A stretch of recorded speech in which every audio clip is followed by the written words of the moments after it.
E agora a gente volta a falar sobre os terremotos que atingiram a Venezuela. Olha, imagens capturadas em Carabadelha, em Laguaira, mostram o trabalho de socorristas e da população no resgate de pessoas sob os escombros. Vamos acompanhar. ¿Cómo se llama? De Omar y Mata. Saliendo de Omar y Mata. De Omar y Mata, saliendo. Vamos a mover la tabla para allá, mano. Vamos a sacar a otra persona. Ahora te vamos a bajar. Señora, ¿cómo es su nombre? ¿Su nombre? Francisca González. Francisca González. La familiar de la otra muchacha. Esto es Caraballeda. Esto es un edificio de 6 pisos que se fue abajo. Ya acaban de sacar una persona, por allá hay otros y allá hay otros. Buscar camino, vamos a buscar la camino. Miren, aquí en esta zona es la zona residencial de uno de nuestros amigos. Venimos a prestar apoyo aquí también, dándole internet a la comunidad. Pero muchachos, lamentablemente aquí ya no hay mucho que hacer. Hay muchas personas fallecidas en esta zona. Miren, en esta zona, como les dije, llegamos muy tarde ahí. Hay muchas personas que ya, lo cual no podemos hacer nada. Estamos tratando de conseguir los nombres para publicar y que la gente sepa, estamos en Caraballeda, terminando de buscar entre los escombros. Olha, é impressionante esse vídeo, muito tocante esse vídeo. Um agradecimento aí à editoria de internacional da CNN, na pessoa de Derla Cardoso. Obrigada por esse vídeo de arrepiar. O Itamaraty confirmou a morte de 2 brasileiros, um homem e uma mulher, após os terremotos na Venezuela. Entre eles está a brasileira Vanessa Zacarias. Antes de se mudar, Vanessa, de 44 anos, morava aqui no Gama, no Distrito Federal, pertinho aqui de Brasília. Na Venezuela, a brasileira vivia em Laguaira, a cerca de 30 quilômetros da capital Caracas. Nas redes sociais, Vanessa foi descrita por familiares e amigos como humana, alegre e uma pessoa serena. Em uma publicação, o irmão da Vanessa escreveu assim, abre aspas, "Queria mais um abraço, queria você de qualquer forma", fecha aspas. O Itamaraty lamentou a morte e informou que presta assistência consular à família. A identidade da segunda vítima ainda não foi confirmada.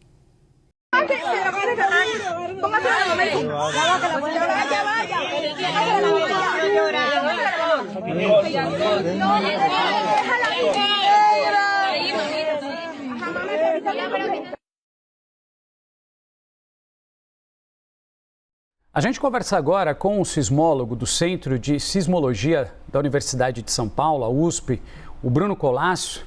Bruno, obrigado pela companhia. Antes de mais nada, uma ótima tarde para você, um bom sábado. Ótima tarde para você também, Renan.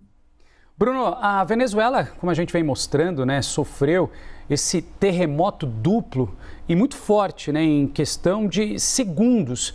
A pergunta que eu tenho para a gente começar esse nosso bate-papo é se esse cenário, o que aconteceu na Venezuela, é comum, é considerado comum? A Venezuela espera, sismos dessa natureza, Então, a gente não consegue prever os terremotos, mas a gente consegue aprender com o passado. Então, essa é uma região onde a gente tem um encontro aí da placa do Caribe com a placa sul-americana, onde está o Brasil também, E são esperados terremotos de magnitude razoável, magnitude 7, até um pouco maior.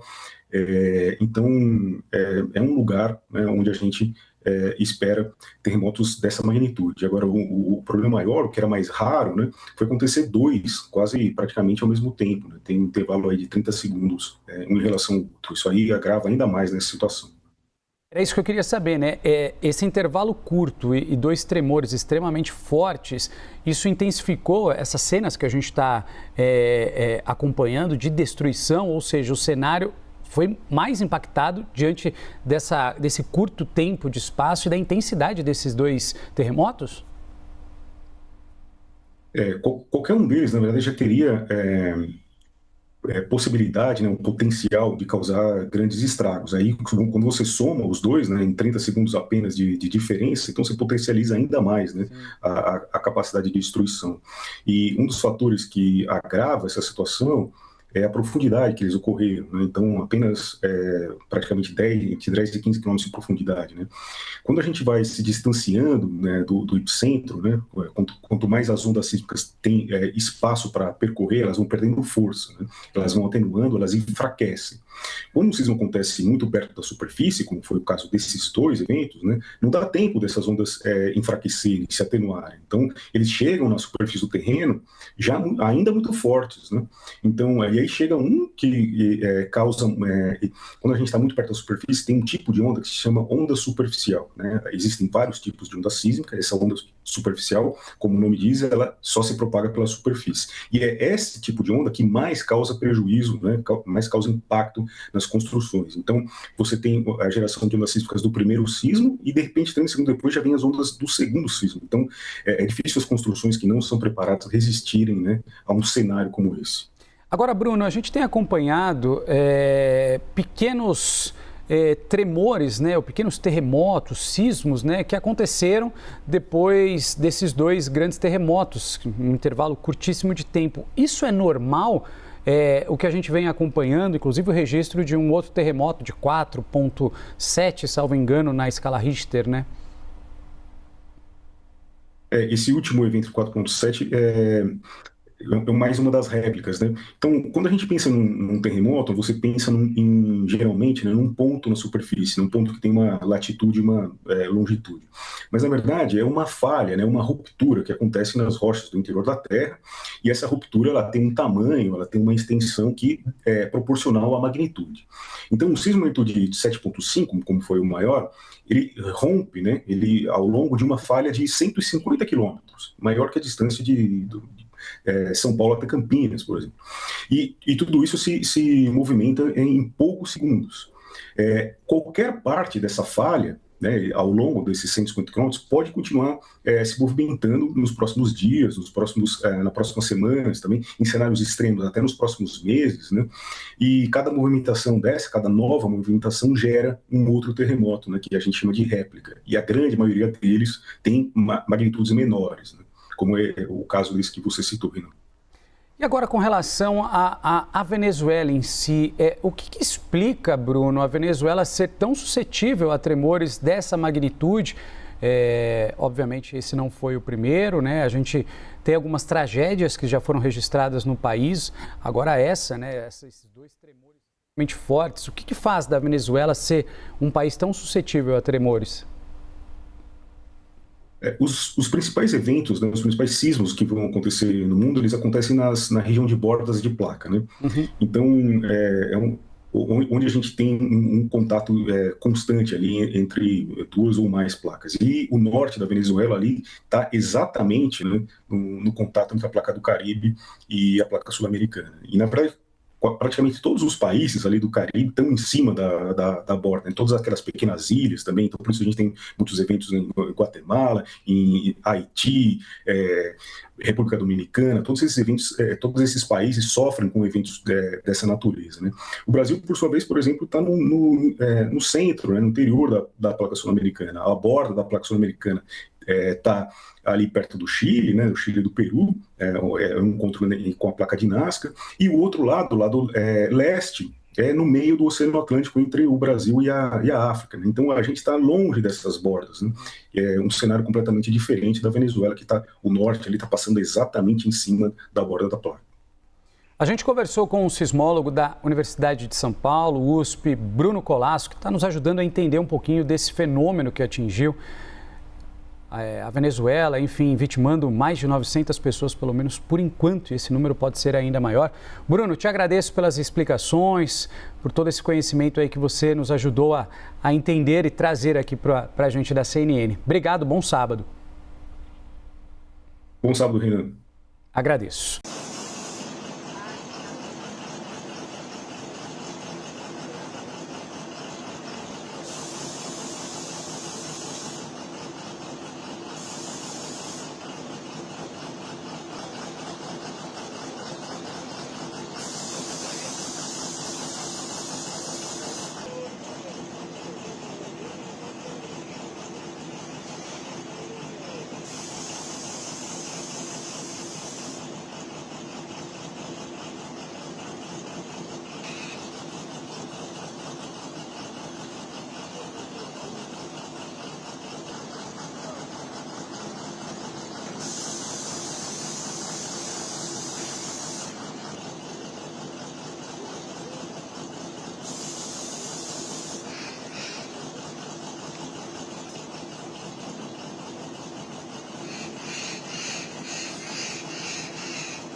Hola Ricardo, buenos días, aquí en Caracas. Dos datos importantes a esta hora y los últimos minutos.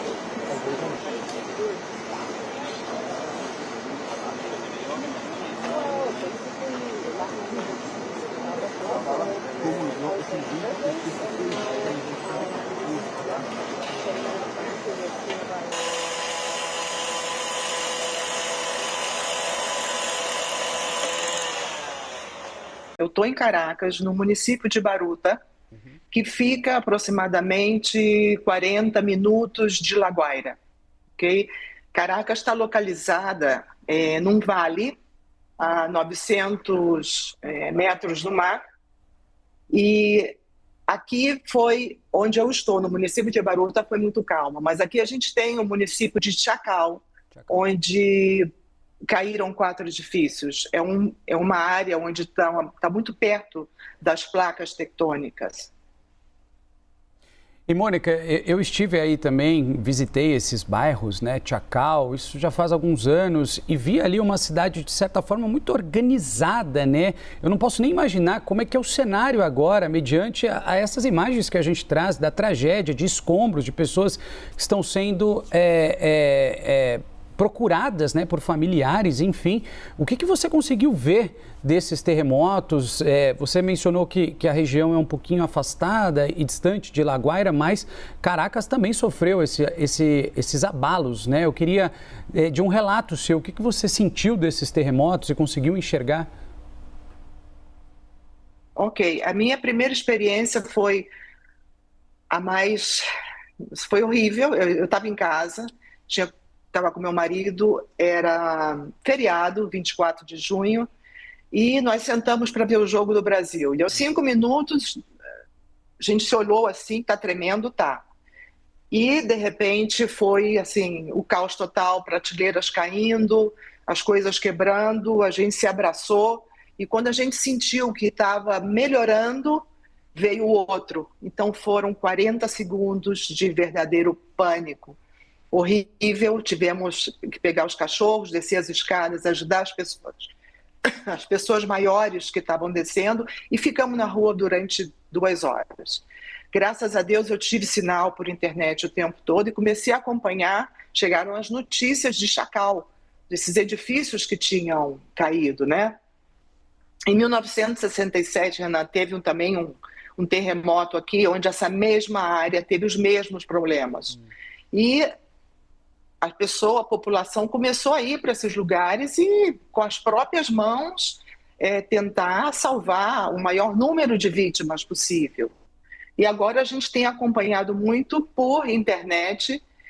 Ontem foi o primeiro dia que eu quis sair, porque eu precisava fazer alguma coisa, e começamos a cozinhar e fazer quentinha para os médicos nos hospitais. E o venezuelano tem sido muito, muito, muito unido. É o que a gente tem visto, né? Agora que já chegaram os outros países para ajudar, mas a minha experiência foi assim de receber muito apoio entre os venezuelanos e o apoio internacional também que tem chegado. A presidente interina da Venezuela, Delcy Rodrigues, diz que conversou hoje com líderes do mundo inteiro que ligaram para oferecer apoio, inclusive o presidente dos Estados Unidos, Donald Trump. As equipes de resgate estrangeiras e a ajuda humanitária começaram a chegar. Como já falamos, quase 900 socorristas já estão no país, socorristas do mundo inteiro. A repórter Alessandra Freitas tem as informações para a gente desse balanço internacional e ela conversa com a gente direto de Nova York. Alessandra, boa noite. Boa noite, Márcia. Boa noite para todo mundo aí no Brasil. Pois é, como você falou, as equipes de resgate internacionais já chegaram no território venezuelano para atuar nas áreas mais afetadas. Segundo o governo venezuelano, quase 900 equipes de resgate estrangeiras já estão ali no país para reforçar as buscas por sobreviventes. Os primeiros esforços chegaram da República Dominicana, mas já desembarcaram equipes também de El Salvador, México, Suíça, Equador, Espanha, Chile, Colômbia, dos Estados Unidos, né? O Brasil também está enviando reforços e outros grupos ainda também são aguardados. A presidente interina da Venezuela, Delcy Rodrigues, agradeceu o apoio internacional e disse que conversou nesta sexta-feira por telefone com o presidente dos Estados Unidos, o Donald Trump, e com o secretário de Estado aqui do país, o Marco Rubio. Segundo ela, os dois reafirmaram o compromisso dos Estados Unidos de enviar mais equipes de resgate, equipamentos especializados, apoio, abrigos temporários e mais assistência humanitária às famílias afetadas. A Delcy Rodrigues também afirmou que são 7 estados que sofreram um grande grau de impacto, mas que os maiores esforços continuam concentrados em La Guaira e Caracas. A cidade de La Guaira foi a mais atingida, com pelo menos 100 edifícios destruídos. Segundo Rodrigues, essas são as horas mais críticas para encontrar pessoas com vida sob os escombros. Por isso, ela pediu que a população evite viajar ali para La Guaira, justamente para não atrapalhar esse trabalho da equipe de resgate, e anunciou a abertura de um centro de cadastro de voluntários em Caracas para organizar a ajuda da população.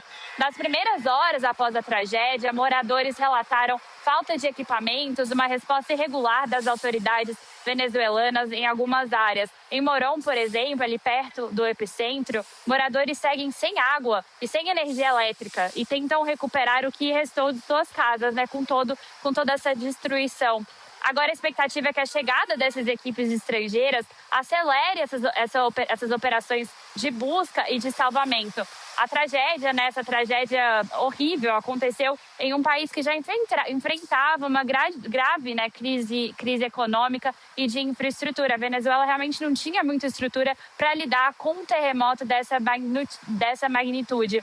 O balanço oficial já subiu para 920 mortos e quase 3 mil feridos. A gente está acompanhando essa situação bem triste na Venezuela e vamos seguir monitorando a situação por lá, Márcio. Muito obrigado, Alessandra Freitas, que falou com a gente direto de Nova York. E um novo terremoto foi sentido agora à noite na Venezuela.